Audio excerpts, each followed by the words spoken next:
여러분 안녕하세요. 반갑습니다. 상대방이 내가 하는 말을 거절하지 않고 바로 따라준다면 그보다 더 편하고 기분 좋은 일은 없을 것입니다. 직장 생활이나 지인을 만날 때 또는 가족 간에도 분명히 내 말이 옳은데도 불구하고 상대가 토를 달고 꾸물거리거나 거절해버린다면 그야말로 답답한 노릇이죠. 하지만 상대에게 이것저것 지시를 한다 해도 말이 많거나 피곤한 사람이라고 비난받지 않고 제법 부드럽게 따르게 만드는 사람들이 있습니다. 자, 그래서 오늘은 내 지시를 따르게 만드는 두 마디 말이라는 제목으로 여러분과 함께 이야기를 나눠보겠습니다.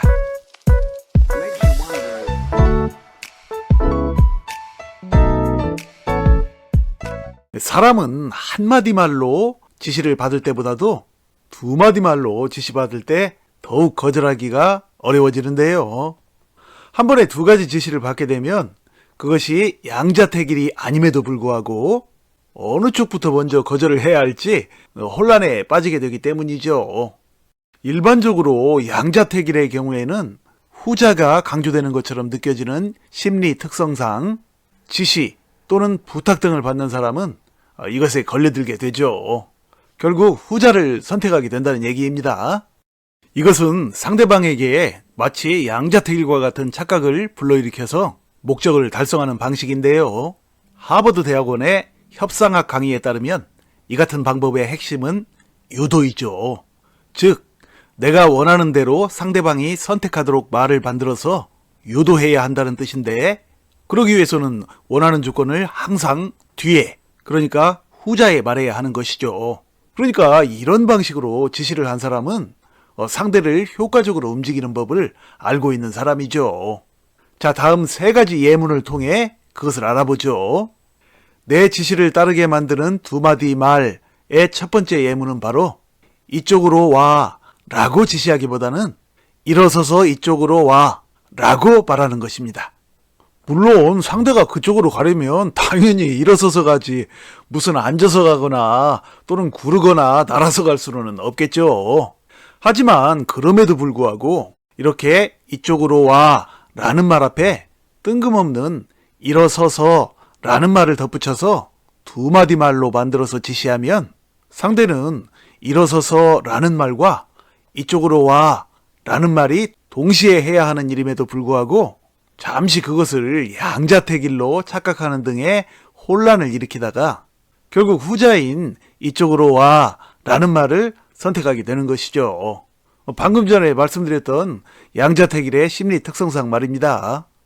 자, 그 다음으로 내 지시를 따르게 만드는 두 마디 말의 두 번째 예문은 바로 결혼합시다 대신에 약혼한 후 결혼합시다 라고 말하는 것입니다.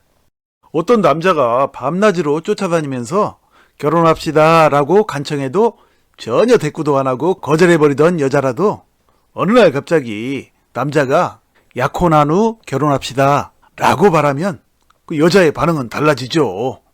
여자는 순간적으로 헷갈리면서 속으로 생각하게 되죠. 결혼을 하려면 그냥 하지 촌스럽게 쓰리 약혼은 뭐하러 해 라고 말이죠. 그리고 나서 여자는 혼자 있을 때 무심코 남자가 말한 그 약혼과 결혼에 대해서 생각해보게 되죠. 그러니까 남자의 그 두 마디 말로 인해 그동안 남자가 아무리 결혼하자고 따라다녀도 관심도 보이지 않고 거절하던 여자에게 중요한 변화가 생긴 것인데요. 바로 그 남자는 자신이 늘 하던 말 한마디에 색다른 표현 한마디를 더 추가한 두 마디 말로 잠시 여자를 양자택일의 혼란에 빠뜨린 것이죠. 여자가 다음에 그 남자를 만나게 되면 아마도 차라도 한 잔 마실 시간을 내어줄지도 모를 일입니다. 자, 그 다음으로 내 지시를 따르게 만드는 두 마디 말의 세 번째 예문은 바로 공부해 대신에 희망 갖고 공부해 라고 말하는 것입니다. 이것은 부모가 공부는 안 하고 늘 놀기만 하는 자녀에게 써봄직한 말이죠. 늘 공부도 안 하고 놀기만 하는 자녀에게 그동안 부모는 공부 좀 해 라든지 또는 놀지 말고 공부해 등등의 말을 수차례 해봐도 거의 효과가 없었을 것입니다.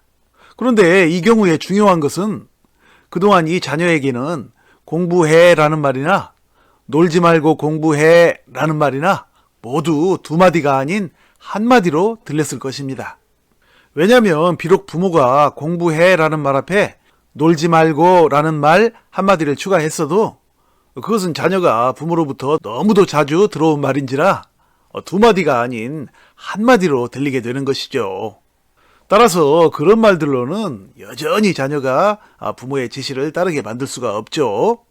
그러므로 부모는 앞 음절에 놀지 말고 라는 말을 희망을 갖고 라는 말로 바꾸어 희망을 갖고 공부해 라고 말을 함으로써 그동안의 틀에 박힌 말에 변화를 주어야 합니다.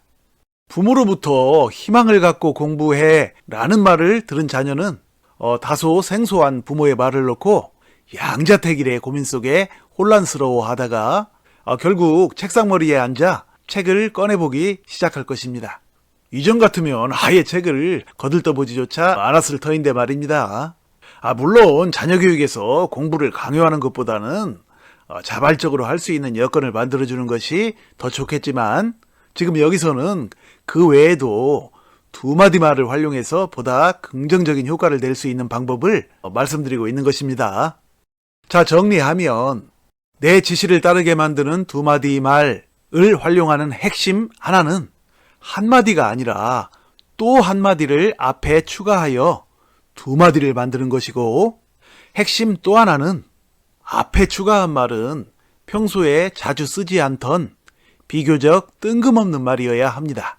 그래야 지시받는 사람에게 새로운 분위기로 어필할 수가 있기 때문이죠. 핵심 또 다른 하나는 두 마디 중 결론적으로 상대에게 하고 싶은 말은 첫 번째가 아닌 두 번째 마디에 와야 합니다. 핵심 마지막 하나는 두 마디의 맥락이 서로 다른 내용이 아니고 같은 맥락이어야 합니다.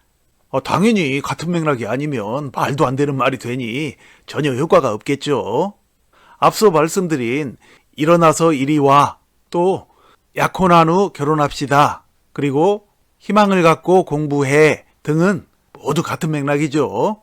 이처럼 같은 말, 같은 지시 또는 같은 부탁이라도 한마디 말로 하는 것보다는 뜬금없는 말이라도 하나 더 집어넣어서 두 마디 말로 하는 것은 상대의 마음과 심리를 내 페이스로 움직여서 목적을 이루는 매우 효과적인 방법이 될 것입니다.